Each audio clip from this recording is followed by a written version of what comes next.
সুপ্রিয় দর্শক, আসসালামু আলাইকুম। আজ তৈরি করে দেখাবো খুবই সহজ এবং মুচমুচে একটি পেঁয়াজুর রেসিপি। সামনেই পবিত্র মাহে রমজান, আর রমজান মাসে ইফতারিতে এই পেঁয়াজু খেতে আমরা সবাই খুবই পছন্দ করি। আজকের এই পেঁয়াজুটি বানাতে ডাল ভেজানো বা বাটার কোনো ঝামেলাই থাকবে না। আমি আজ বেসন দিয়ে খুবই মজাদার একটি পেঁয়াজুর রেসিপি তৈরি করে দেখাবো। এই পেঁয়াজুটি বানানোও যেমন সহজ, খেতেও কিন্তু ভীষণ মজার হয় এবং এই পেঁয়াজুটি দীর্ঘ সময় পর্যন্ত মুচমুচেও থাকবে। চলুন তাহলে রেসিপিটি দেখে নেওয়া যাক। খুবই সহজ এবং মুচমুচে এই পেঁয়াজুটি তৈরি করতে প্রথমেই আমাদের এখানে লাগবে 1 কাপ পরিমাণ পেঁয়াজ কুচি। এই পেঁয়াজুর ক্ষেত্রে পেঁয়াজগুলো অবশ্যই খুব মিহি কুচি করে কেটে নিতে হবে। এরপর আমি এখানে নিয়েছি কিছু কাঁচামরিচ কুচি। আপনারা যে যেমন ঝাল খেতে পছন্দ করেন সেই অনুযায়ী এখানে কাঁচামরিচটা দিয়ে দিবেন। এরপর আমি এখানে দিয়ে দিব কিছু ধনেপাতা কুচি। এরপর আমি এখানে সামান্য পরিমাণ হলুদের গুঁড়া দিয়ে দিব। এবার দিয়ে দিব হাফ চা চামচ পরিমাণ মরিচের গুঁড়া। এরপর দিয়ে দিব হাফ চা চামচ পরিমাণ রসুন বাটা। এরপর আমি এখানে স্বাদ অনুযায়ী লবণ দিয়ে দিব। এরপর দিয়ে দিব 1 কাপ পরিমাণ বেসন। এরপর আমি এখানে দিয়ে দিব 2 চা চামচ পরিমাণ চালের গুঁড়া। এরপর দিয়ে দিব 1/4 চা চামচ বেকিং সোডা। আমি এখানে 1 চিমটি পরিমাণ বেকিং সোডা দিয়েছি। চেষ্টা করবেন বেকিং সোডা দিতে। বেকিং সোডা দেওয়ার ফলে পেঁয়াজুটা খুব মুচমুচে হবে। এরপর আমি এখানে হাফ চা চামচের একটু কম পরিমাণ কালো জিরা দিয়ে দিলাম। যারা কালো জিরা খেতে পছন্দ করেন না তারা এটা বাদ দিতে পারেন, তবে কালো জিরা দিলে এই পেঁয়াজুটা খেতে অনেক বেশি ভালো লাগে। এবার সব কিছুই আমি হাত দিয়ে খুব ভালোভাবে মেখে নেব, তবে খুব বেশি জোরে জোরে মাখানো যাবে না, তাহলে পেঁয়াজ থেকে পানি বের হয়ে যেতে পারে।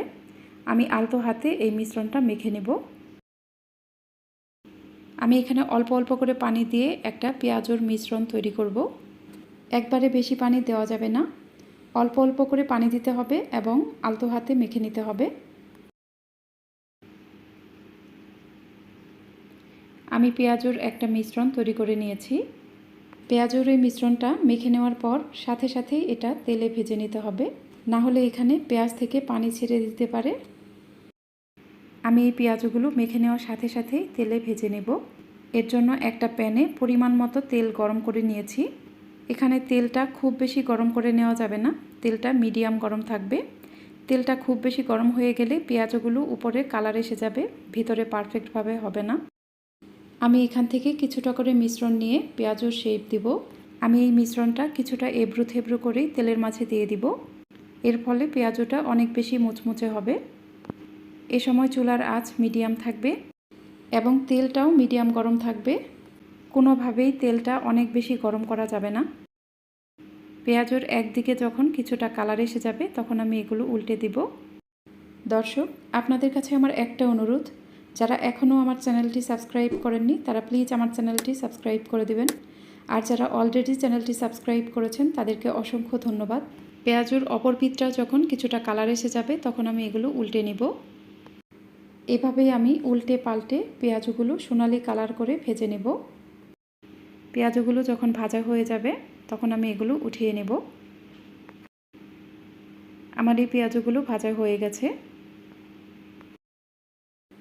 দেখুন পেঁয়াজগুলো দেখতে কতটা সুন্দর হয়েছে। এই পেঁয়াজগুলো খেতেও কিন্তু অনেক বেশি মজার হয়। হাতের কাছে যখন ডাল থাকবে না তখন আপনারা এইভাবে বেসন দিয়ে পেঁয়াজু বানিয়ে নিতে পারেন। এভাবেই আমি সবগুলো পেঁয়াজু ভেজে নেব। আমি সবগুলো পেঁয়াজুই ভেজে নিয়েছি।